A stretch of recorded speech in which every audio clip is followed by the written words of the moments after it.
നമസ്തേ, ഞാൻ Binna Mary Joseph. Channel വിദ്യാധിരാജയുടെ സ്നേഹ സംഭാഷണത്തിന്റെ മറ്റൊരു അധ്യായത്തിലേക്ക് ഏവർക്കും സ്വാഗതം.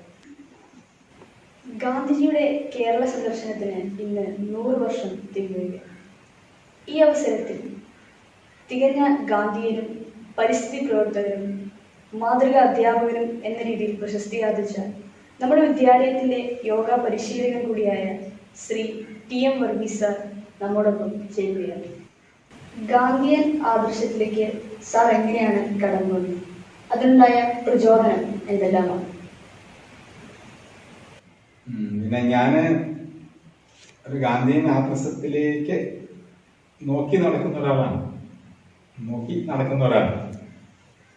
അത് തന്നെ ഒരു ഭാഗ്യം ഉണ്ടായിരുന്നു എന്ന് പറയാം. ഒരു ഭാഗ്യം ഉണ്ടായി എന്നാണ് സത്യം. അതെനിക്ക് 1982-83 കാലഘട്ടങ്ങളിൽ ഞാൻ ഡിഗ്രിക്ക് പഠിക്കുന്ന കാലം. ആ കാലഘട്ടത്തിൽ ഇവിടെ പ്രഗത്ഭരായ കുറെ ഗാന്ധിയൻ പ്രവർത്തകരുണ്ടായിരുന്നു. ഒരുപക്ഷെ പേര് കേട്ടിട്ടുണ്ടാവും. പിന്നെ പ്രൊഫസർ MB മന്മഥൻ കേട്ടിട്ടുണ്ടോ? പ്രൊഫസർ PKB നായർ, മാഹിയുടെ വിമോചന IK കുമാരൻ മാസ്റ്റർ, ഇപ്പൊ നമ്മുടെ കോഞ്ചേരി കോളേജിലൊക്കെ പ്രിൻസിപ്പൽ ഡോക്ടർ MB മന്തായി. ഇവരൊക്കെ ആ കാലത്ത് സജീവമായി സാമൂഹ്യ രംഗത്ത് പ്രവർത്തിച്ചുകൊണ്ടിരുന്ന ആളുകൾ. ആ സമയത്താണ് ഊരമന എന്നൊരു സ്ഥലം, കോലഞ്ചേരിയിൽ നിന്ന് ഒരു 4 കിലോമീറ്റർ അടുത്താണ് ഊരമന. ഒരു പുഴയുടെ തൊട്ടപ്പുറം. ആ ഗ്രാമത്തില് സ്ത്രീകളൊക്കെ കൂടി ലഹരിക്കെതിരെ വലിയ മുന്നേറ്റം ആരംഭിച്ചു, സമരം. അപ്പൊ ഞാന് ഡിഗ്രിക്ക് പഠിക്കുന്ന സമയത്ത് ഇതിന്റെ ഒന്ന് കാണാൻ വേണ്ടി അവിടെ പോയി. ആ സന്ദർഭത്തിലാണ് മന്മഥ സാറിന്റെ പ്രസംഗം കേൾക്കുക. അപ്പൊ നമുക്ക് ഒരാള് ജീവിക്കുന്ന സാഹചര്യത്തിൽ ആ ആൾക്ക് ജീവിത വീക്ഷണം, ഒരു ലക്ഷ്യം, ചുമ്മാ ജീവിക്കാം എന്നും ജോലി കിട്ടുമ്പോൾ എനിക്കൊക്കെ ജീവിക്കാം. പക്ഷെ ആ ആളുടെ ജീവിതത്തിൽ ഒരു ദർശനത്തിൽ അധിഷ്ഠിതമായ ജീവിതം വേണം എന്ന് എനിക്കൊരു മെസ്സേജ് അദ്ദേഹത്തിൽ കിട്ടി, സന്ദർഭോചിതമായി കിട്ടി. അപ്പൊ ഞാൻ അവിടെ കൂടെ കൂടുതൽ നടക്കാനും കേൾക്കാനും വായിക്കാനും പഠിക്കാനും ഒക്കെ ശ്രമിച്ചു. അങ്ങനെ അവരെന്റെ സ്കൂളിലോ കോളേജിലോ പഠിപ്പിക്കുകയാണെങ്കിലും സാമൂഹിക തലത്തിലെ ഗുരുക്കന്മാർ എന്ന നിലയിൽ ഞാൻ അവരെ പിൻപറ്റാൻ തുടങ്ങി. അങ്ങനെയാണ് ഞാൻ ഈ ഗാന്ധിയൻ ദർശനത്തിലേക്ക് കടന്നു വരാൻ അവസരമുണ്ടായി. ഒരുപാട് ദർശനങ്ങൾ ലോകത്തുണ്ട്. എന്നിട്ടും എന്തുകൊണ്ടാണ് ഗാന്ധി ദർശനങ്ങൾക്ക് സാർ പ്രാധാന്യം നൽകുന്നത്, അതിനെ പിന്തുടരുന്നത്? നല്ല ചോദ്യമാണ്. ലോകത്ത് പല സ്ഥലത്തും പല തരത്തിലുള്ള ദർശനങ്ങൾ, എല്ലാ ദർശനങ്ങളും അതിൻ്റെതായ തരത്തിൽ ചില സംഭാവനകൾ സമൂഹത്തിന് നൽകിയിട്ടുണ്ട്. പക്ഷെ ഗാന്ധി ദർശനം പറയില്ലേ തമാശന, അതൊക്കെ മേൽ എന്ന് പറയില്ലേ, അങ്ങനെ വാക്കുകളുണ്ടോ? അതൊക്കെ മേൽ, സിനിമയിലുണ്ട് അതൊക്കെ മേൽ. ഇപ്പോ ഗാന്ധി ദർശനത്തിൽ ഞാൻ മനസ്സിലാക്കിയിട്ടുള്ള, ഞാൻ കുറെയൊക്കെ എന്റെ താല്പര്യം കൊണ്ട് ഞാൻ ശ്രമിച്ചിട്ടുണ്ട് മനസ്സിലാക്കിയിട്ടുള്ള എല്ലാ ദർശനങ്ങളുടെയും അപ്പുറം മനുഷ്യന്റെ സമഗ്രതയിൽ, ആ വാക്കിന് വേറെന്ത് വാക്കുന്ന സമഗ്രതയിൽ, ശരീരത്തെ, ആത്മാവിനെ, ജീവൻ, പരിസ്ഥിതി, കുടുംബത്തെ, രാജ്യത്തെ, ലോകത്തെ, ഇവയെല്ലാറ്റിനെയും കുറിച്ച് സമഗ്രത ഉള്ള ഒരു ദർശനമാണ് വേറെ തരത്തിൽ ചുരുക്കി പറഞ്ഞാൽ ഗാന്ധി ദർശനം. രാവിലെ എഴുന്നേറ്റ് വന്ന ചെയ്യുന്ന ഒരു പണി പല്ല് തേക്കാന്ന് പറയില്ലേ, അല്ല പല്ല് ഈ പല്ല് തേക്കുന്നത് എങ്ങനെ, എന്തിന്, എന്തുകൊണ്ട്, എപ്രകാരമായിരിക്കണം, മുഖം കഴുകാൻ എന്തുമാത്രം വെള്ളം എടുക്കണം, എങ്ങനെ എടുക്കണം, എത്ര എടുക്കണം എന്ന കാര്യം മുതൽ ഒരാൾ എങ്ങനെ നിർവ്വാണം പ്രാപിക്കാം, എന്ന് വെച്ചാൽ മോക്ഷം പ്രാപിക്കാം, മോക്ഷം ഒക്കെ അതെങ്ങനെ പ്രാപിക്കാം എന്നു വരെയുള്ള കാര്യങ്ങളെ തൻ്റെ ജീവിതത്തിൽ പരീക്ഷിച്ച് നിരീക്ഷിച്ച് തൻ്റെ അഭിപ്രായം രേഖപ്പെടുത്തിയിട്ടുള്ള ഒരാളാണ് ഗാന്ധിജി. ആ പരീക്ഷണത്തെയാണ് ഗാന്ധി ദർശനം എന്ന് പറയുന്നത്. അതുകൊണ്ടാണ് ഗാന്ധി പറഞ്ഞത് my life is my message, എന്റെ ജീവിതമാണ് സന്ദേശം എന്ന് ഗാന്ധി പറഞ്ഞത് അതുകൊണ്ടാണ്. അപ്പൊ ഇത് തന്റെ ജീവിതത്തിലൂടെ ഗാന്ധി പരീക്ഷിച്ചതാണ്. കൂടെ ഗാന്ധി പറയും എനിക്കാവുമെങ്കിൽ നിങ്ങൾക്കും ആവും. എനിക്കായിട്ടുണ്ട്, ഞാൻ പരീക്ഷിച്ചിട്ടുണ്ട്. ഞാനതിന്റെ റിസൾട്ട് അറിഞ്ഞത് ലാബിൽ പോയി H2O ഹൈഡ്രജൻ ഓക്സിജൻ കൂട്ടിച്ചേർത്ത് വെള്ളം ഉണ്ടാക്കാം എന്ന് നിരീക്ഷിച്ചതുപോലെ ജീവിതത്തിൽ ഈ കാര്യത്തെ നിരീക്ഷിച്ച് വെളിപ്പെടുത്തി തന്നിട്ടുള്ളത്. അതുകൊണ്ടാണ് ഞാൻ ആ സമഗ്രതയാണ് ഞാൻ എന്നെ സ്നേഹിക്കുന്നത്. ഗാന്ധിജിയുടെ കേരള സന്ദർശനത്തിന് ഇന്ന് 100 വർഷം തികയുകയാണ്. ഗാന്ധിയൻ ആദർശത്തിൽ ജീവിക്കുന്ന ഒരു വ്യക്തി, സാമൂഹിക ശാസ്ത്ര മേഖലയിലെ അധ്യാപകൻ എന്നീ നിലയിലൊക്കെ നോക്കുമ്പോൾ 1920 ആഗസ്റ്റ് 18 നടന്ന ഈ ചരിത്ര നിമിഷത്തിന്റെ പ്രാധാന്യം, ഇതിന്റെ 100ാം വർഷം ഏത് വിധത്തിലാണ് നോക്കിക്കാണുന്നത്? വളരെ പ്രാധാന്യം അറിയിക്കുന്ന ഒരു ചോദ്യമാണ് എന്നെ ചോദിച്ചത്. ഏതായാലും അത് ഇതിന്റെ ഉത്തരം ഇന്ന് ഓരോ മാധ്യമങ്ങളും നമ്മെ ബോധ്യപ്പെടുത്തിക്കൊണ്ടിരിക്കുകയാണ്. അപ്പൊ അതുകൊണ്ട് എനിക്ക് ഇന്നേപ്പോലുള്ള വിദ്യാർത്ഥികളോട് അഭ്യർത്ഥിക്കാനുള്ളത്, ഇന്ന് കഴിഞ്ഞ ഞായറാഴ്ചയൊക്കെയുള്ള പത്രങ്ങളിൽ ഇതിന്റെ ഒരു സമഗ്രമായ റിപ്പോർട്ട് കൊടുത്തിട്ടുണ്ട്. അപ്പൊ കുട്ടികളൊക്കെ സ്കൂളിൽ പോകാൻ സാധ്യമല്ലാത്ത ഒരു സാഹചര്യത്തിൽ ഇതൊരു വർക്കായിട്ട് സ്വീകരിച്ചു, അസൈൻമെന്റ് തയ്യാറാക്കി സൂപ്പറായി. എനിക്ക് കിട്ടിയിട്ടുള്ള ഒരു ആശയം ഞാൻ നിങ്ങൾ പങ്കുവയ്ക്കാം. ഞാനിത് കൂട്ടിച്ചേർത്തത് സമയപരിധി ഉണ്ടാവും എന്നുള്ളത് കൊണ്ടാണ് ഞങ്ങൾ പറയുന്നത്. ഗാന്ധിജിയുടെ ആദ്യത്തെ വരവ്, 100 വർഷം മുമ്പുള്ള വരവ്, അത് ചെലുത്തിയ സ്വാധീനം, സ്വാധീനം എത്രയാണ് നമുക്ക് അതെങ്ങനെയാണ് തിട്ടപ്പെടുത്തുക? അത് ആ സാമൂഹ്യ തലത്തിൽ ഇറങ്ങിച്ചെന്ന് ചിന്തിച്ചാൽ മാത്രമേ മനസ്സിലാവുള്ളൂ. അല്ലെങ്കിൽ നമുക്ക് പിടികിട്ടാൻ പ്രയാസം. അന്ന് മലബാർ ഒരു ഭരണപ്രദേശമാണ്, കൊച്ചി വേറെ ഭരണപ്രദേശമാണ്, അതുപോലെ തന്നെ തിരുവിതാംകൂർ വേറെ ഭരണപ്രദേശമാണ്. അപ്പൊ 3 രാജ്യം എന്ന് വേണമെങ്കിൽ പറയാം. ഈ പുത്തുംകുരിശ് എന്ന് പറഞ്ഞ സ്ഥലം അന്ന് കൊച്ചി, പുത്തുംകുരിശ് തിരുവിതാംകൂർ, വടവൂർ കൊച്ചിയാണ്.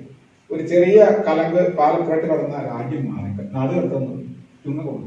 അത്ര വ്യത്യാസമാണ് നമ്മളിപ്പോ ഇവിടെ കിടക്കുന്ന സ്ഥലത്തായി പറയാം. അപ്പൊ ഇത് രാജ്യങ്ങൾ പോലെ വേറിട്ട് നിൽക്കുന്ന ഒരു സ്ഥലം. ഇത് മനുഷ്യരിൽ പ്രകടനം.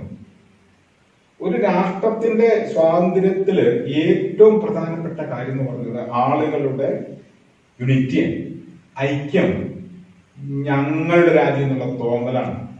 വേറെ തരത്തിൽ പറഞ്ഞാൽ വി ഫീലിംഗ് ആണ് ഞങ്ങൾ എന്ന് പറയുന്നത്. അപ്പൊ ഇങ്ങനെ തിരിഞ്ഞു നിന്നിട്ടുണ്ടെങ്കിൽ ആ മുന്നേറ്റം നടക്കില്ല. ഗാന്ധിജി ഇവിടെ വന്നപ്പോ ഈ വികാരം ഗാന്ധിജി ദേശീയ പ്രതീകമായിട്ട് വന്നപ്പോ ഈ 3 എന്നതിനേക്കാൾ അപ്പുറം ജനങ്ങൾ കാണാനും ജനങ്ങൾ ശ്രദ്ധിക്കാനും എല്ലാവരും ഈ പറയുന്നതിലേക്ക് ശ്രദ്ധിക്കാനും തുടങ്ങി. ഒരു ലൈനിലേക്ക് വന്നു. മുത്തുകൾ പലതായിട്ട് കിടക്കുകയാണെങ്കിൽ ഒരു ചരടി കോർത്തതുപോലെ കോർക്കപ്പെടാൻ തുടങ്ങി. അന്ന് തീർന്നു എന്ന് പറയല്ല, അതൊരു സ്റ്റെപ്പ് കടന്നു വെച്ചു. ഒരു പ്രധാനപ്പെട്ട കാര്യം. രണ്ടാമത്തെ കാര്യം, ഭാരതത്തിലെ നമുക്കറിയാം അന്ന് 30 കോടി ജനങ്ങളുള്ളത് 7 കോടി ജനങ്ങളോളം മുസ്ലിങ്ങളുണ്ട്. അപ്പൊ ആ ജനങ്ങൾ സംസ്കാരം കൊണ്ട്, രീതി കൊണ്ട്, ഭാഷ കൊണ്ട് എല്ലാം വ്യത്യസ്തതയുള്ളവരാണ്. ആശയത്തിൽ ഹിമാചലം ഭാരതത്തില് ഒത്തിരി ഈ ഭാഷാപരമായി നിറം കൊണ്ടൊക്കെ വ്യത്യസ്തങ്ങളാണ്. മതം കൊണ്ട്, മത സംസ്കാരം കൊണ്ടും വ്യത്യസ്തരാണ്. അപ്പോ ആ കാലഘട്ടത്താണ് തുർക്കിയുമായിട്ടുള്ള 2ാം ലോകമഹായുദ്ധത്തിന്റെ ഭാഗമായി തുർക്കിയുമായിട്ടുള്ള വിഷയത്തിൽ ബ്രിട്ടീഷ് സാമ്രാജ്യം മുസ്ലിം സമൂഹത്തെ ചീറ്റ് ചെയ്തു, വഞ്ചിച്ചു, ചതിച്ചു, അവരെ പരിഗണിച്ചില്ല, അവരോട് പറഞ്ഞ വാക്ക് പാലിച്ചില്ല എന്ന് മനസ്സിലാക്കി അവരുടെ അതൃപ്തിയുള്ള കാലഘട്ടമാണ്. അപ്പൊ ഗാന്ധി ഒന്ന് തിരിച്ചറിഞ്ഞു, ഇന്ത്യയുടെ സ്വാതന്ത്ര്യ സമരത്തിന് മതഭേദം കൊണ്ട് മനുഷ്യർ മാറി നിന്നാൽ സ്വാതന്ത്ര്യ സമരത്തിലേക്ക് എത്താൻ സാധ്യമല്ല. അതുകൊണ്ട് ഇപ്പോൾ ഈ മനുഷ്യരുടെ മാനസികാവസ്ഥയെ മനസ്സിലാക്കി അവരുടെ ബുദ്ധിമുട്ടിൽ അവരോടൊപ്പം നിന്നാൽ അവർ ഈ സമൂഹത്തിന്റെ ധാരയിലേക്ക് കടന്നു വരും. അങ്ങനെ അവരെയും കൂടി പങ്കെടുപ്പിച്ചുകൊണ്ട് അവരുടെ പ്രശ്നത്തിൽ ചേർന്ന് നിൽക്കും. നമ്മളൊരാളോട് സഹകരിക്കുന്നെങ്കിൽ അവന്റെ ബുദ്ധിമുട്ടിൽ നമ്മൾ ചേർന്ന് നിൽക്കുമ്പോഴാണല്ലോ ആള് നമ്മളുമായിട്ട് താല്പര്യപ്പെടുന്നത്. ഇപ്പോൾ അവർ ബുദ്ധിമുട്ടിലാണ്, പ്രശ്നത്തിലാണ്. ആഗോള മുസ്ലിം സമുദായം ബുദ്ധിമുട്ടിലാണ്. അപ്പൊ ആ ഒരു അർത്ഥത്തിൽ അവരോടൊപ്പം നിന്ന് ചേർന്ന് നിന്ന് അവർക്ക് കൈത്താങ്ങലാകുക വഴി അവരെയും കൂടി സ്വാതന്ത്ര്യ സമരത്തിന്റെ പന്താവിലേക്ക് കോർത്തിണക്കാം എന്ന വലിയ ആശയം.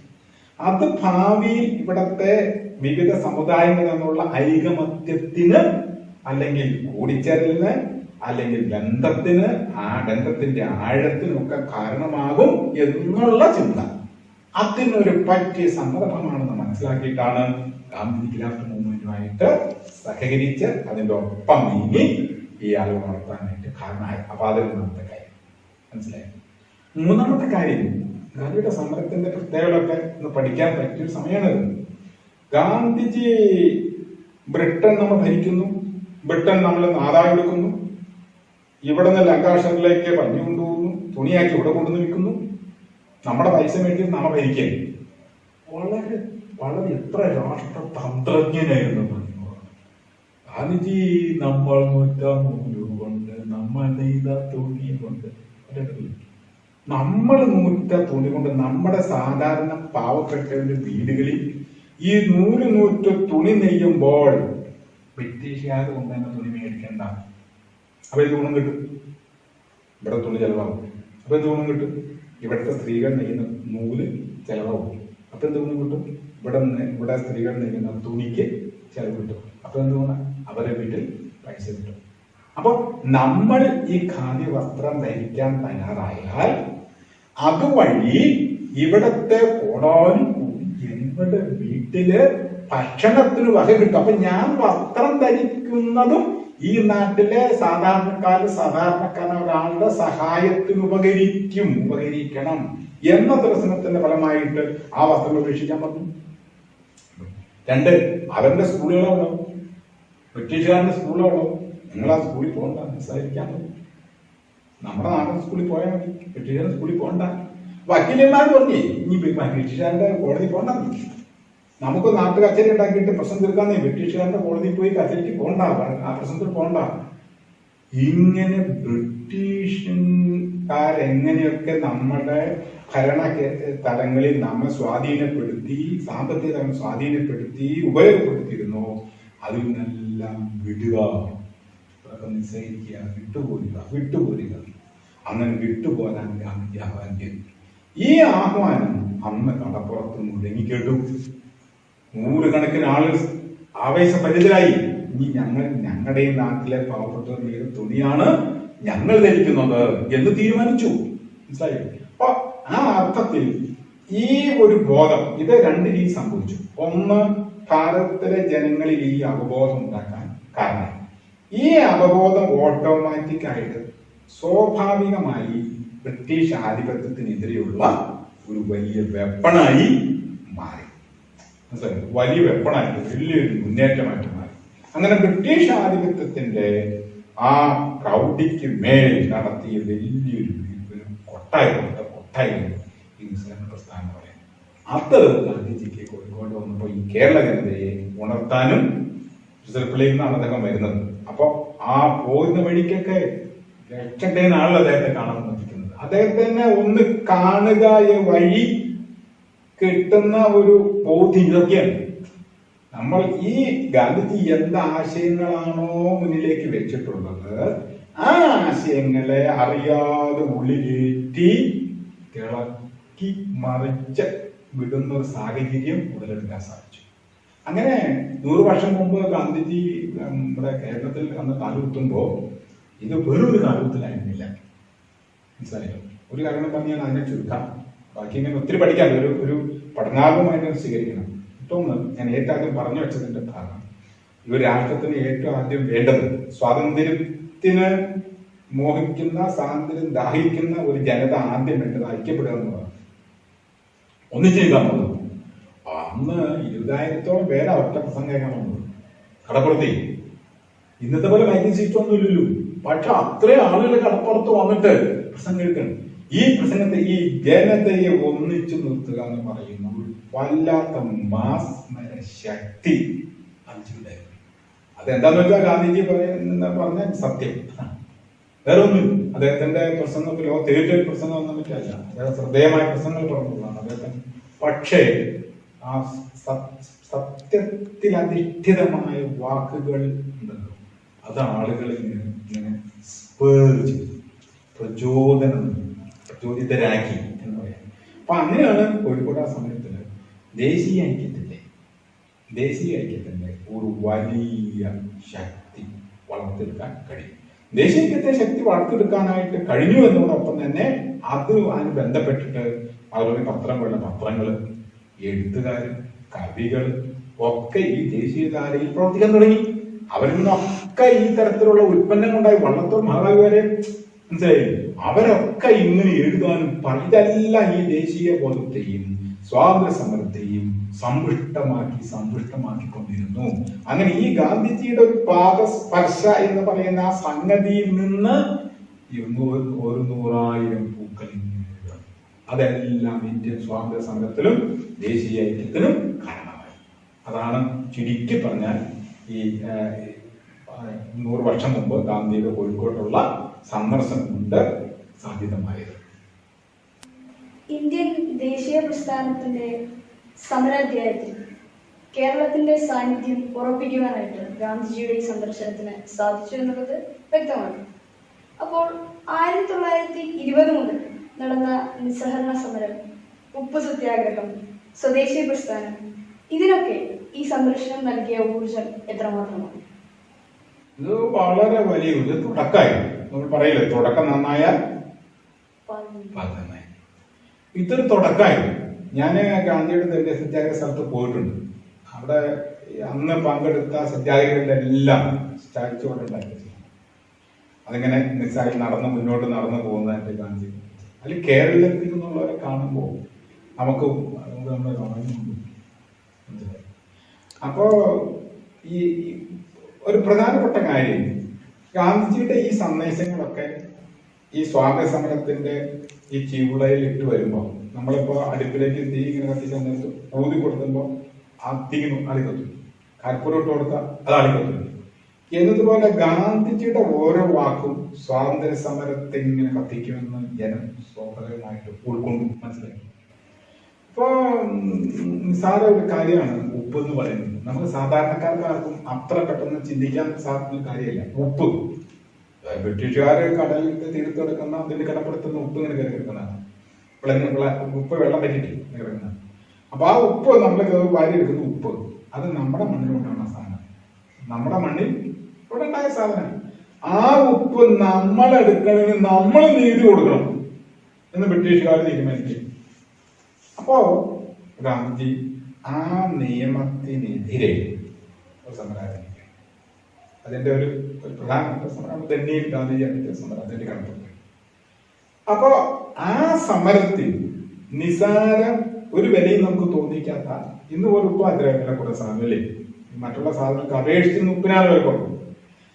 അന്ന് അത്രയും ചെറുതായിരിക്കാം, പക്ഷെ അത്രയും ചെറുതെന്ന് നമുക്ക് തോന്നാവുന്ന ഉപ്പെന്ന് പറയുന്ന ഒരു കല്ലിന്മേൽ നമ്മളുടെ അവകാശത്തിന്മേൽ ബ്രിട്ടന്റെ ആധിപത്യമുണ്ടെന്ന് ജനങ്ങളെ ബോധ്യപ്പെടുത്താനും അത് ഏറ്റവും താഴെ കുടിലുള്ളവൻ മുതൽ കുബേരൻ വരെ ഒരുപോലെ ബാധിക്കുമെന്ന് മനസ്സിലാക്കിക്കാനും അത് അവർക്ക് പറഞ്ഞു കൊടുക്കാനും ഈ നിയമത്തിനെതിരെ പോരാടുക വഴി ഈ പൂർണ്ണമായും ജനതയെ കൈകോർത്ത് സൂര്യനസ്തമിക്കാത്ത ബ്രിട്ടീഷ് ആധിപത്യത്തിനെതിരെ ഒരു ശക്തമായ ബോംബാക്കി, സ്നേഹത്തിന്റെ, പ്രതിഷേധത്തിന്റെ, പ്രതികാരത്തിന്റെ ബോംബാക്കി മാറ്റാമെന്നും ഗാന്ധിജി കണ്ടെത്തി.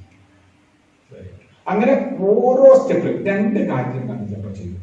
ഒന്ന്, ബ്രിട്ടീഷ് ആധിപത്യത്തിലേക്കുള്ള 6 അമ്പുകൾ, അതോടൊപ്പം തന്നെ ഭാരത സമൂഹത്തിന്റെ സ്വയം ശുദ്ധീകരണം. ഇത് രണ്ടും ഒപ്പം നടത്തിയിരുന്നു. എങ്ങനെയെങ്കിലും അധികാരം കിട്ടണമെന്ന് ഗാന്ധി കരുതിയിരുന്നില്ല.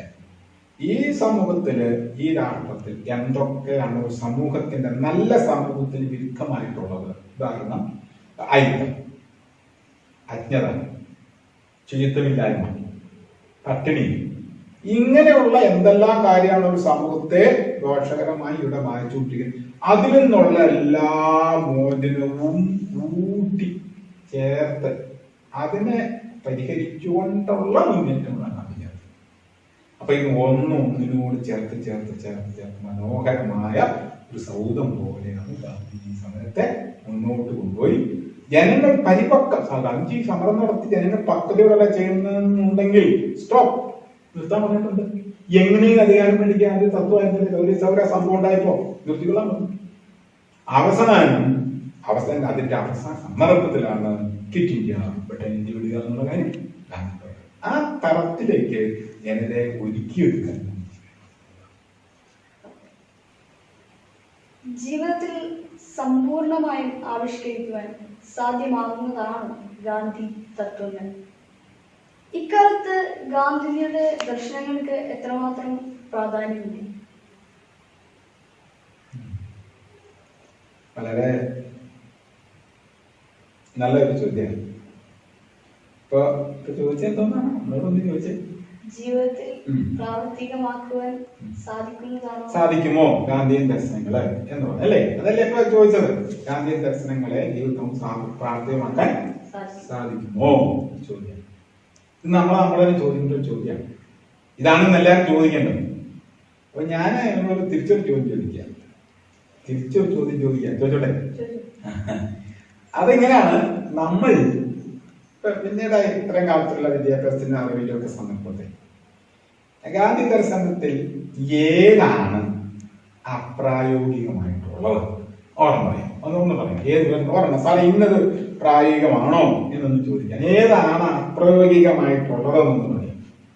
ഇന്നത്തെ സമൂഹത്തിൽ അഹിംസയായിക്കോട്ടെ, സത്യമാകട്ടെ, അല്ലെങ്കിൽ ആളുകൾക്ക് എന്തിനോടും തീരാത്ത ആർത്തിയാണ്, അത്യാഗ്രഹമാണ്. അപ്പോ ഇതൊക്കെ വെച്ച് നോക്കുമ്പോൾ ഇന്നത്തെ സമൂഹത്തിൽ ഗാന്ധിയൻ തത്വങ്ങൾ, ദർശനങ്ങൾ എത്രമാത്രം പ്രായോഗികമാണ്?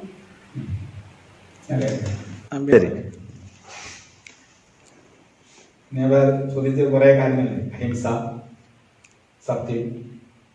ഗാന്ധി പറഞ്ഞിട്ട് ഞാൻ പൊതുവായിട്ടൊന്നും നിങ്ങൾക്ക് തരുന്നില്ല, ഹിമാലയത്തോളം പഴക്കമുള്ളതാണ്. ഇപ്പോ പതഞ്ജലിയുടെ യമനിയമങ്ങളിൽ തന്നെ അഹിംസ, സത്യം, അസ്തേയം, ബ്രഹ്മചര്യ, പരിഗ്രഹം, ശുചിത്വം, സന്തോഷം, തപസ്, സ്വാധ്യായം, വിശ്രമം, അങ്ങനെ 5 പറഞ്ഞ കൊണ്ടേ വന്നിട്ടുള്ള. അത് ഏട്ടിൽ പഠിക്കാനുള്ളതല്ല, അനുഷ്ഠിക്കാനും ജീവിക്കാനുള്ളതാണെന്ന് ഗാന്ധിജി കാണിച്ചു തന്നു. അതാണ് പ്രധാനപ്പെട്ട കാര്യം. ഗാന്ധിയുടെ എല്ലാ കാര്യങ്ങളും ഗാന്ധിജി പറയും, നിങ്ങൾ ഏത് കാര്യം സ്വീകരിച്ചോളൂ, പക്ഷേ അഹിംസ കൊണ്ടും സത്യം കൊണ്ടും അതിനൊന്ന് ടെസ്റ്റ് ചെയ്യണം. നമ്മൾ ഭക്ഷണം പാകം ചെയ്ത് കഴിഞ്ഞിട്ട് ആരെയും പെരുന്നാളൊക്കെ വരികയാണെങ്കിൽ ചായ ഒക്കെ ഉണ്ടായിട്ടാണെങ്കിൽ ചിലപ്പോൾ സ്പൂണിൽ ചായ ഒന്ന് പാല് വെച്ച് കൊടുക്കാൻ കൊള്ളാമോ എന്നൊന്ന് ടേസ്റ്റ് ചെയ്ത് നോക്കും. എന്നതുപോലെ നിങ്ങൾ ഏത് കാര്യം ഉപയോഗിച്ചോളൂ, ചെയ്തോളൂ, പക്ഷേ അത് സത്യം കൊണ്ടും അഹിംസ കൊണ്ടും ഒന്ന് ടേസ്റ്റ് ചെയ്ത് നോക്കണം. അതിൽ സത്യമുണ്ടോ, അത് അഹിംസാപരമാണോ എന്നൊന്ന് ചെയ്തു നോക്കണം. അപ്പൊ ഗാന്ധിയുടെ ഈ ദർശനങ്ങളിലൊക്കെ ഓരോന്നിനെ കുറിച്ചും ഏറെ നമുക്ക് ചിന്തിക്കാൻ പഠിക്കാനുണ്ട്. അത് പഠിക്കണം എന്നുള്ളതാണ് എൻ്റെ അപേക്ഷ, അഭ്യർത്ഥന. കാരണം പഠിച്ചിട്ട് വേണ്ടെന്ന് ശരിക്കാൻ ചെയ്യാം, കുഴപ്പമില്ല. ഞാൻ ഈ ആർത്തിയുടെ കാര്യം ലാസ്റ്റ് പറഞ്ഞത് ഇപ്പോഴത്തെ രീതി അനുസരിച്ച് എൻ്റെ അടുത്തൊക്കെ കുട്ടികൾ വരികയും പേരൻസ് കുട്ടികൾ വരികയും ചെയ്യുമ്പോൾ എനിക്ക് അനുഭവപ്പെട്ടില്ല കാര്യം ഈ ആർത്തിയുടെ പ്രധാനപ്പെട്ട കാര്യം അതുകൊണ്ട് ഞാൻ അതിനെ പറ്റി സൂചിപ്പിക്കാം. അപ്പൊ പിള്ളേരൊക്കെ അച്ഛനും അമ്മയുടെ ഒക്കെ കയ്യിൽ എന്തുണ്ടെന്നോ അവർക്ക് നിവൃത്തിയുണ്ടോന്നോ നോക്കിയിട്ടല്ല പ്രസാദങ്ങളൊക്കെ ഡിമാൻഡ് ചെയ്യുന്നത്. എനിക്കിപ്പോ ഇനി മൊബൈൽ വേണമെന്ന് പറഞ്ഞാൽ മൊബൈൽ കിട്ടിയില്ലെങ്കിൽ പിള്ളേരൊക്കെ ഇഷ്ടക്കുറവൊക്കെ കാണിക്കുന്ന ഒരു കാലത്തിലേക്ക് വന്നു. ആർത്തി കൺസ്യൂമറിസത്തിന്റെ പേരുള്ള ഉപഭോഗ സംസ്കാരം, കൺസ്യൂമറിസം, ഉപഭോഗ സംസ്കാരം എന്നുവെച്ചാ ഞാൻ എന്തിനാ വസ്ത്രം ധരിക്കുന്നത്? എന്റെ ശരീരം മാറ്റണം, തണുപ്പിൽ നിന്ന് രക്ഷപ്പെടും, ചൂടിൽ നിന്ന് രക്ഷപ്പെടും, ഇതൊക്കെയല്ലേ എന്റെ ഉദ്ദേശം. അപ്പൊ ഞാൻ എന്തൊരു സാധനം ഉപയോഗിക്കണമെങ്കിൽ അതിന് കാരണം ഉണ്ടാകും. എനിക്ക് കണ്ണട വേണം, എന്തിനാണ്? എന്റെ കണ്ണിന് കാഴ്ചശക്തി പരിമിതമാണ്, സഹായം വേണം. പേന എന്തിനാണ്? എഴുതാനാണ്. ഒരു വാച്ച് ഉപയോഗിക്കണം, എന്താണ് എന്റെ ഉദ്ദേശം? സമയം. ഞാൻ ഈ വാച്ച് ഉപയോഗിക്കുന്നത് 5 കോടിയുടെ വാച്ച് ഉപയോഗിക്കണം വേണം, ഉദ്ദേശം എന്താണ്? സമയങ്ങളിലേക്ക് അത് നടക്കുള്ളൂ. ഈ 200 രൂപയുടെ നടക്കുന്ന അത് തന്നെയല്ലേ, അല്ലേ? അത് വ്യത്യാസമൊന്നുമില്ലല്ലോ. അപ്പൊ ഞാൻ ചെരുപ്പ് ഉപയോഗിക്കുന്നു, എനിക്ക് അത്യാവശ്യമായി ചെരുപ്പ് ഉപയോഗിക്കാം, 10-500 രൂപ ചെരുപ്പ് ഉപയോഗിക്കാന്ന് വെച്ചു. ഞാൻ 15,000 ചെരുപ്പിട്ടുണ്ട് സ്കൂളിലേക്ക് വേണ്ട, വരാലോ, എന്റെ പേഷ്യൻ്റായിട്ടാണ് വരാലോ. എന്റെ പർപ്പസ് എന്താ? എന്റെ കാലിന് പാദരക്ഷ, അല്ലേ? പാദരക്ഷ, പാദത്തെ രക്ഷിക്കുന്നത്, അതല്ല പാദരക്ഷ. അപ്പൊ ഈ പാദരക്ഷ എനിക്ക് ഉപയോഗിച്ച പോലെ നമ്മൾ അതല്ല, എനിക്ക് ഇത്ര വലിയ ചെരുപ്പുണ്ടെന്ന് പിന്നെ കാണിക്കണം. അതാണ് എന്റെ ഉദ്ദേശം. ചെരുപ്പ് ഇടാന്നുള്ളതല്ല ഉദ്ദേശം. എന്റെ ചെരുപ്പ് എന്ന് പറയുന്നത് ഇത്രയാണ്, എന്റെ വാച്ച് ഇത്രയാണ്, എന്റെ പേന ഇത്രയാണ്, എന്റെ ഉടുപ്പ് ഇത്ര 1000-ന്റെയാണ്. ഇതാണ് ആവശ്യം, മനസ്സിലായില്ലേ? അങ്ങനെ ഞാൻ ഉപയോഗിക്കാനായിട്ട് ഈ ഭൂമിയിൽ നിന്ന്, അപ്പൊ എന്റെ ഉപയോഗത്തിന്റെ എന്റെ കാഴ്ചപ്പാട് തന്നെ മാറി. ഞാൻ ആദ്യം പറഞ്ഞ എന്റെ ആവശ്യത്തിന് ഉതകാനല്ല ഞാൻ ഉപയോഗിക്കുന്നത്, പിന്നെയോ എന്റെ ഡംബ് കട്ടാൻ. ശരിയാണോ? അല്ലേ? എന്റെ ഡംബ്. ഇനി എന്റെ ഡംബ് കാട്ടാൻ ഞാൻ ആരുടെ ആണെങ്കിൽ ഡംബ് കാട്ടാൻ വേണ്ടി ഞാൻ ഈ സാധനം ഉപയോഗിക്കുന്നു. എവിടെ നിന്ന് എടുക്കണോ? എവിടെ നിന്നാണ് എടുക്കുന്നത്? ഈ ഭൂമിയിൽ നിന്ന് തന്നെ വേണ്ടേ? നമ്മൾ എക്കണോമിക്സ് പഠിക്കും. The resources are very good. The resources are limited. അപ്പൊ ഞാൻ ഈ ലിമിറ്റഡ് ആയിട്ടുള്ള റിസോഴ്സിനെ അധികമായി എടുക്കുന്നുവെങ്കിൽ മറ്റൊരാൾക്ക് കുറയില്ലേ? കുറയില്ലേ? സംശയമില്ലാത്ത കാര്യമാണ്, അല്ലേ? അപ്പോ നമുക്ക് രണ്ട് രീതിയിൽ ചിന്തിക്കാം. ഒന്ന്, എനിക്ക് ആവശ്യമുള്ളത് മാത്രം എടുത്ത് ഞാൻ ജീവിക്കാം. അതുകൊണ്ട് ഭാരതത്തിൽ പണ്ട് പ്രാർത്ഥന ഉണ്ടായിരുന്നു. ഉപനിഷത്തിൽ 1-ാമത്തെ ഉപനിഷത്ത് ഈസാവാസിനിതം സർവം യത്കിഞ്ച ജഗത്യാം ജഗത്തേന തെറ്റേന പുഞ്ചീതാ മാതൃവസിദ്ധ. നീ ഒരു ഉരുള ചോറ് ഞാൻ ഉണ്ടിട്ടുണ്ടെങ്കിൽ ആ ഒരു ഉരുള എടുത്തതിന് അത്രയെങ്കിലും ഭൂമിയിലേക്ക് കൊടുക്കാൻ ഉണ്ടാക്കാൻ ശ്രമിച്ചിട്ടുണ്ട് കഴിക്കാൻ. മനസ്സിലായോ?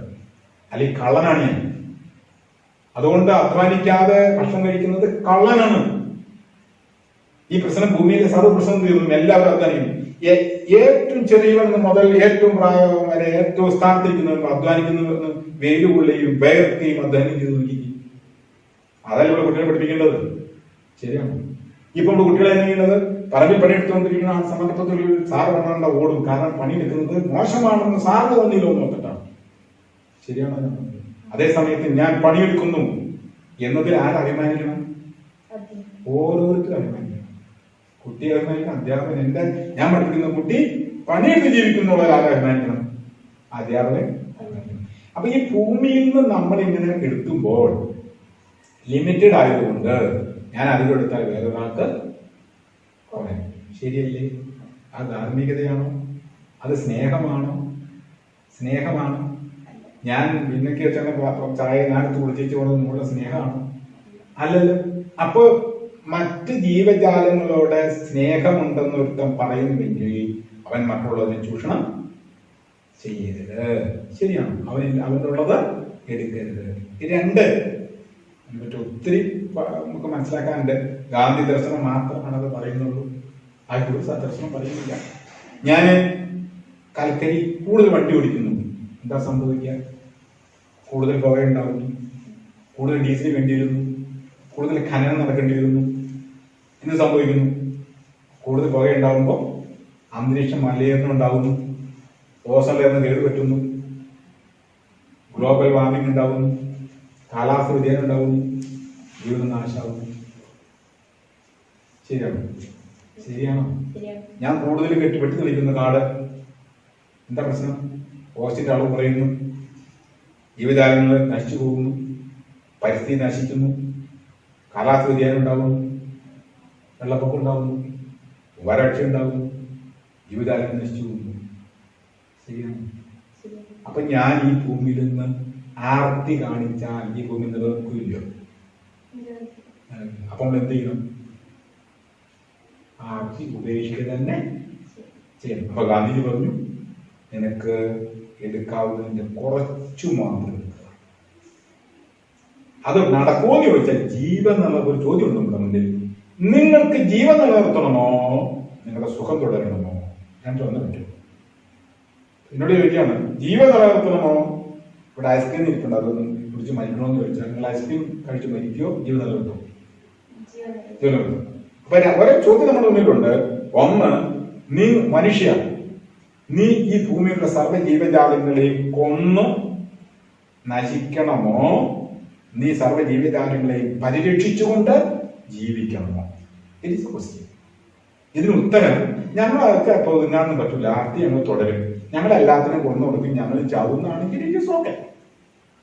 അങ്ങനെ നിങ്ങൾക്ക് പറയാൻ പറ്റുമോ? ഇല്ല. അപ്പൊ ജീവിക്കണം അല്ലേ? ഞങ്ങളൊക്കെ പിന്നെ ഇങ്ങനെ ആയി, ഇവിടെ ആയി, ഓക്കെ. നിങ്ങളെ പോലെ എന്ത് ചെയ്യണം?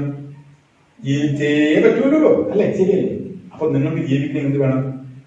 ഒരു കടലിലെ ഒരു കിണറ്റിലെ വെള്ളം, തവള അല്ലെങ്കിൽ ഒരു മീൻ ജീവിക്കണമെങ്കിൽ എന്ത് വേണം? വെള്ളം വേണം. ശരിയാണോ? മലിനമായ അന്തരീക്ഷവും മലിനമായ ജലവും മലിനമായ മണ്ണും ഇനി വരുന്നൊരു തലമുറയ്ക്ക് എവിടെ വാസം സാധ്യമോ? കേട്ടിട്ടില്ലേ? ഇവിടെ വാസം സാധ്യമോ എന്നുള്ള ചോദ്യം ഗാന്ധി ചോദിക്കുന്നു. സാധ്യമാണോ? സാധ്യമാകണമെങ്കിൽ ചേഞ്ച് യുവർ ഹാബിറ്റ്. നീ നിന്റെ സ്വഭാവത്തെയും നിന്റെ ജീവിത രീതിയെയും മാറ്റി ആർത്തി പറ്റില്ല. അതുകൊണ്ടാണ് ഭാരതത്തിന്റെ ഉപനിഷത്തുകളിൽ ഒന്നാമത്തെ ഉപനിഷത്തായ ഈശാവാസ ഉപനിഷത്തിൽ തേന പുഞ്ചീത. അതിപ്പോൾ എന്താണ്? ഇതൊന്ന് ഗാന്ധി പറയും, ഈ ലോകത്തെ സർവ്വ ഗ്രന്ഥങ്ങൾ നഷ്ടപ്പെട്ടു പോയാലും ഈ ഒറ്റ ഉപനിഷത്തുണ്ട് ഈ മനുഷ്യൻ ജീവിക്കണം. ഏത് ഉപനിഷത്ത്? ഇപ്പൊ ഞാൻ ചോദിച്ചത് ഈശാവാസ ഉപനിഷത്ത്. ഉപനിഷത്ത് ഒത്തിരി ഉണ്ട്. ഈ ഉപനിഷത്ത് മാത്രം ഒരുത്തൻ ഉള്ളിൽ തട്ടിയാൽ, ഹൃദയത്തെ തട്ടിയാൽ എന്താ? ഈശന്റെ ചൈതന്യമാണ് ഇവിടെ മുഴുവൻ ഉള്ളതെന്ന് പറഞ്ഞാൽ ഞാൻ ഒരു ചെടിയെ കാണുമ്പോഴും ഈശ്വര ചൈതന്യമായിട്ട് കാണും. തവളയെ കാണുമ്പോഴും അതിനൊക്കെ കൊന്നൊടുക്കും, മരുന്നടിച്ച് കൊല്ലണമെന്നല്ല, അതൊരു ഈശ്വര ചൈതന്യത്തെ കാണും. ഒരു വാടിയ പയറെ കാണുന്നു, ഒരു ചെടി ഉണങ്ങിയിട്ടാണ് എന്റെ മനസ്സ് വേദനിക്കും. കാരണം അതും എന്റെ ജീവന്റെ സഹായകമായ ഒന്നായിരുന്നു. അതിൽ നിന്ന് കിട്ടിയ ഓക്സിജൻ ഞാൻ ശ്വസിച്ചിട്ടുണ്ട്. ശരിയല്ലേ? അതിന്റെ വേരുകൾ ഭൂമിയിലേക്ക് വെള്ളത്തെ ഇറക്കിയിട്ടുണ്ട്. അത് ഇതിന്റെ പൂവ് തേനീച്ച കുടിച്ചിട്ടുണ്ട്. ആ തേനീച്ച പരാഗണം നടത്തിയിട്ടുണ്ട്. അപ്പൊ ഈ വലിയ സർക്കിളിൽ എനിക്ക് ജീവിക്കണമെങ്കിൽ അത്യാർത്തി പറ്റുമോ? പറ്റില്ല. അപ്പൊ നമുക്ക് തീരുമാനത്തിലേ പറ്റുള്ളൂ. ഞാൻ ചോദ്യത്തിന് തൃപ്തിയാകും. അപ്പൊ ഇത്രയില്ല. അപ്പൊ നമ്മൾ ഇത് തന്നെ ആവുകയെന്നുള്ളതല്ല, ഇതേ മാറുള്ളൂ, വേറെ മാറണമെന്നില്ല. അതുകൊണ്ട് ഇനി വരുന്നൊരു തലമുറയ്ക്ക് ഇവിടെ വാസം സാധ്യമാകണമെന്നുണ്ടെങ്കിൽ അത്യാർത്തിയോട് വിടാം. ശരിയല്ലേ? എന്ന് വെച്ചാൽ മൂന്നാണ് ഗാന്ധിജിക്ക് ഒരു കുട്ടി ചോദിച്ചു, പിന്നെ ഒരു സഹജീവിയുണ്ട്. ഗാന്ധിയുടെ കുട്ടി ചോദിച്ചത് ആ ഒരു ഉടുപ്പ് അങ്ങ് തരാം. ഗാന്ധി പറഞ്ഞു, നോ, ഇവിടെയുള്ള എല്ലാവർക്കും ഉടുപ്പ് കിട്ടണത് എനിക്കും വേണ്ട. ഇപ്പൊ നമുക്ക് രണ്ടുപേർക്കും ചായ കൊടുത്തിട്ടുണ്ട്.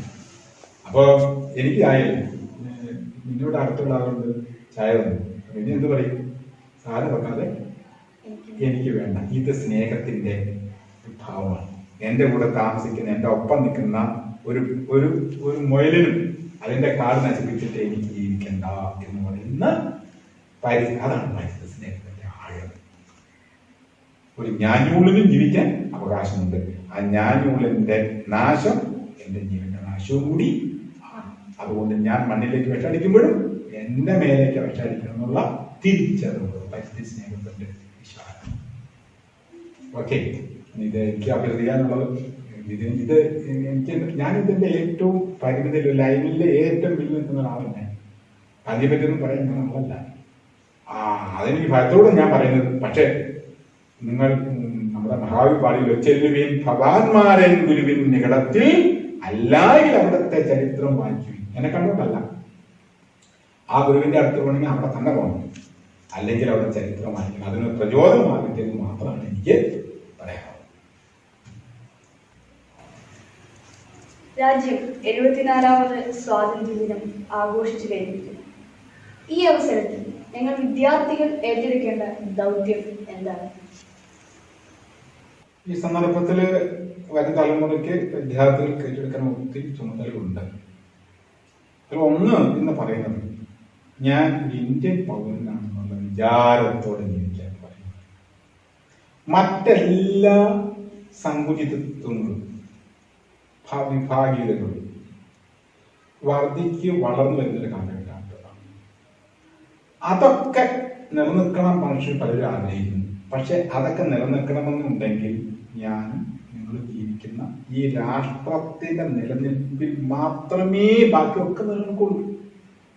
ഈ രാഷ്ട്രം എന്ന് പറയുന്ന അസ്തിത്വം നഷ്ടപ്പെട്ടാൽ നമ്മുടെ ബാക്കി എല്ലാ ചെറിയ ചെറിയ അസ്തിത്വങ്ങളും നഷ്ടപ്പെടും. അതുകൊണ്ട് ഞങ്ങൾ ഭാരതീയർ, ഞാൻ ആദ്യം തുടങ്ങി വെച്ച വാക്ക് പറയട്ടെ, എല്ലാത്തിനും മേലെ ഞങ്ങൾ ആരാണ്? ഭാരതീയരായ നമ്മൾ ഒറ്റ വർഗമാകുവാൻ, ഭാരതത്തിൻ ഭാവി ചിത്രം ഭാസുരമായി തീരുവാൻ. ഞാനൊക്കെ മനസ്സോടെ പറഞ്ഞ മാത്രം ഒറ്റ വർഗമാവുക, ഒറ്റ വർഗമാവുക, ഭാരതീയരായ നമ്മൾ ഒറ്റ വർഗമാവുക. ഈ ഒറ്റ വർഗമാകാൻ നമ്മെ ആർക്കും ചിന്തിക്കാൻ പറ്റും. ഈ ഭാരതീയരായ നമ്മൾ ഒറ്റ വർഗമാവുക എന്നാണ് one feeling, we are Indians എന്ന് പറയുന്ന ആ വിചാരത്തിൽ വളരുക എന്നാണ് നമ്മൾ വൺ ചെയ്യേണ്ടത് എന്ന ഒരു കാര്യം. ഗാന്ധിജിയുടെ കേരള സന്ദർശനത്തിന്റെ 100-ാം വർഷം തികയുന്ന ഈ ദിവസം തന്നെ ചാനൽ വിദ്യാധിരാജയുടെ സ്നേഹ സംഭാഷണത്തിലേക്ക് കടന്നു വരികയും ഗാന്ധിയൻ തത്വങ്ങളെ കുറിച്ചുള്ള ആശയം പങ്കുവയ്ക്കുകയും വിദ്യാർത്ഥികളെന്ന നിലയിൽ ഞങ്ങളുടെ ഉത്തരവാദിത്തത്തെക്കുറിച്ച് ബോധവൽക്കരണം നടത്തുകയും ചെയ്ത ശ്രീ ടി.എം. വർഗീസ് സാറിന് വിദ്യാലയത്തിന്റെ പേരിലും ചാനൽ വിദ്യാധിരാജന്റെ പേരിലുമുള്ള കൃതജ്ഞത രേഖപ്പെടുത്തുന്നു.